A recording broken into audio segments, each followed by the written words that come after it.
ఆంధ్రప్రదేశ్లో కూటమి ప్రభుత్వం తెదేపా నాయకత్వంలో అప్రహితమైన మెజారిటీ సాధించి అధికారంలోకి వచ్చింది. తెదేపా అధికారంలోకి వచ్చి మంత్రులు కొలువుతీరారు.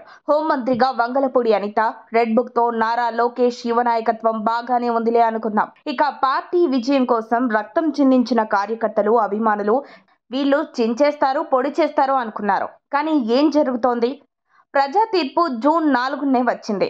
నేటికి నెల రోజులు. నిజానికి ఎన్నికలు మే 13నే ముగిశాయి. స్పష్టంగా కూటమి అధికారంలోకి వస్తుందని తెలుసు. పాలన కోసం పటిష్టమైన ప్రణాళిక ముందే సిద్ధం చేసుకున్న దాఖలాలు కనిపించడం లేదు. చూద్దాం, చేద్దాం, ఓపిక పట్టండి, మనం తప్పు చేయకూడదు, రెడ్ బుక్ అమల్లో ఉంది. పిన్నెల్లి అరెస్టును తమ ఖాతాలో వేసుకుని చంకలు గుద్దుకోవడం మినహాయించి రాష్ట్ర వ్యాప్తంగా ఏ చర్యలు అగుపడటం లేదు. ఇక లీకులు, ఇదిగో స్కామ్, అదిగో అరెస్ట్ అంటూ పుంకాలుగా ఇస్తున్నారు. ప్రజలు వెర్రివాళ్ళు, వారికి మతిమరుపు ఎక్కువ అని వెర్రవీగి తన అతి చర్యలతో వైఎస్ జగన్ తన పతనానికి తానే కారణమయ్యాడు. ఇక తెదేపా గత ప్రభుత్వంలో వైకాపాతో అంటగాకిన అక్రమార్క అధికారులను తొలగించడానికి మీమామేషాలు లెక్కిస్తున్నారు. తెదేపా అభిమానులు, సానుభూతి పరులు మీ చర్యలు, చేష్టలు ప్రతిదీ భూతద్దంలో పరిశీలిస్తున్నారు, విశ్లేషిస్తున్నారు. రాష్ట్రం అంటే అమరావతి, పోలవరం ఒక్కటే కాదు కదా, అవి లాంగ్ టర్మ్ ప్రాజెక్ట్స్ కదా. వాటిని చేస్తూనే పాలనాపరమైన నిర్ణయాలు తీసుకోవాలి కదా. ఆత్మస్తుతి, పరినిందలు మీ అభిమానులు, కార్యకర్తలు కోరుకోవడం లేదు. నిజానికి మంత్రి రాంభూపాల్ రెడ్డి గారి భార్య పోలీసులను మందలించిన వీడియోలో ఆమె భాష బాగానే ఉంది కదా. పోలీసులు వారి బాధ్యత వారు నిర్వహించాలి కదా. ప్రోటోకాల్ ప్రకారం రక్షణకు రావాలి పోలీస్ డ్రెస్లో. ఆలస్యమైతే బొట్టు కాటుక పెట్టి చెప్పాలా? కడపలో రాయచోటి అత్యంత కీలక నియోజకవర్గం. ప్రాణాలకు తెగించి పోరాడారు వాళ్ళు. దీనిని సమర్థించాల్సింది పోయి వివరాలను తీసుకొని సెల్ఫ్ గోల్ వేసుకున్నారు. ఇప్పటికీ వైఎస్ జగన్ రెడ్డికి భారీ భద్రతను కొనసాగిస్తూ మరొక తప్పు చేస్తున్నారు. చట్టం అందరికీ సమానమే కదా. వైఎస్ జగన్ రెడ్డి తన తాడేపల్లి ప్యాలెస్ లో ప్రభుత్వ ధనంతో ఏర్పరచుకున్న చరాస్తుల సంగతి ఏంటో ఆ భగవంతుడికే తెలియాలి. లీకులు ఇచ్చారు, ఫర్నిచర్ దొంగ అన్నారు. మరి చర్యలపై మీనామేషాలు లెక్కిస్తున్నారు. కొలికలపూడి శ్రీనివాసరావు ప్రాణాలకు తెగించి 5 ఏళ్ల పాటు వైఎస్ జగన్ రెడ్డిపై చేసిన పోరాటాలు రాష్ట్ర ప్రజలందరికీ తెలిసిందే కదా.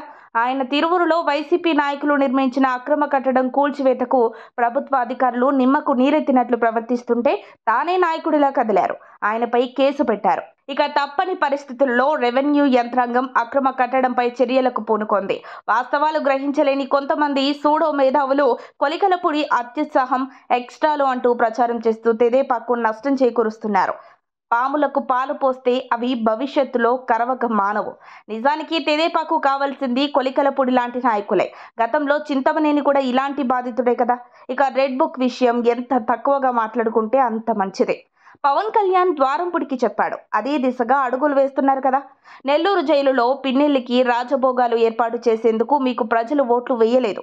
చట్ట ప్రకారం అందరూ ఖైదీలలాగే పిన్నెల్లికి కూడా జరగాలి. పిన్నెల్లిపై ఉన్న ఇతర కేసుల పరిస్థితి ఏంటో తెలుసు. ఇక 17 సెప్టెంబర్ 2021 ఉదయం అమరావతిలోని మాజీ ముఖ్యమంత్రి, టీడీపీ అధ్యక్షుడు చంద్రబాబు నాయుడు ఇంటిపై వైసీపీ నేతలు దాడి చేయడంతో ఉద్రిక్తత నెలకొంది. తమ పార్టీ జెండాలు, కర్రలు చేతబట్టుకొని అధికార పార్టీ నేతలు దాదాపు 10 కార్లలో ప్రతిపక్ష నేత ఇంటికి చేరుకున్నారు. పెడన టీడీపీ ఎమ్మెల్యే జోగి రమేష్ కూడా అక్కడికి చేరుకోవడంతో ఇరు పార్టీల నేతల మధ్య వాగ్వాదం జరగడంతో కొద్దిసేపటికే నేతల మధ్య తోపులాట జరిగింది. ఆ రోజు తెదేపా ట్విట్టర్లో ఇది స్టేట్ స్పాన్సర్డ్ అటాక్, కర్రలు, రాడ్డులు, రాళ్లతో 20 వాహనాల్లో 100 మందికి పైగా చంద్రబాబు గారి మీద దాడికి వస్తుంటే పోలీసులు ఏం చేస్తున్నారు? నేటి ప్రశ్న.